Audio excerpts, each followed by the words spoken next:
Hey, how you doing? My name is Bob Peck. I'm an abstract painter. Started out with graffiti background about 10-15 years ago. Transcended from graffiti art into the types of paintings I'm doing that you see behind me now, right here in the city of Cleveland. And Bob, I'm wondering what your thoughts are about the perceptions of graffiti art and graffiti artists among people who don't know the culture. Yeah, I think a lot of people, even though it's becoming a little more mainstream these days, I think a lot of people still interpret it as like vandalism in general.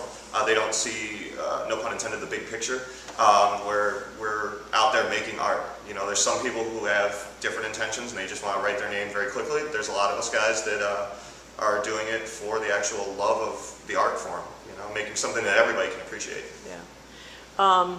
And now you're doing abstract work. Mm-hmm. What is it about abstract that grabs you? It really didn't grab me at first, honestly. I just fell into it.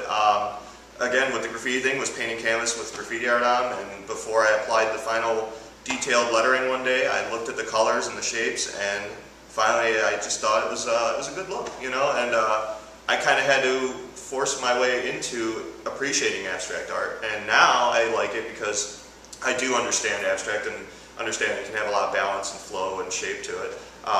So yeah, that's why I'm painting it now to this day. And you've got work in private homes? Yeah, everything from private collections to corporate facilities. I have some artwork hanging in Scion's corporate headquarters, done work for Gravity Games, Red Bull, a lot of big places and a lot of little places right around the corner. We talked a little bit about what it's like to be an artist in Cleveland, Mm-hmm. where I think there tends to be a dichotomy. Talk about that. Okay, well, we have the whole thing here where you have the art scene and you have the sports scene, for lack of a better term, and they never really meet in the middle, and I think a lot of us all have a lot of things in common, and we just look at each other as, oh, they're too far in this direction, they're too far in that direction. And hopefully with places like Red Dot, we can bring art to the public eye, into more places. And have people come out, from things like after the Browns game or the Cavs game into areas like Tremont and different arts districts, and see that it's not a bunch of pretentious people all standing around staring at big white walls. There's a lot of great artwork and great people involved. In general, tell me what the importance of art to you personally is.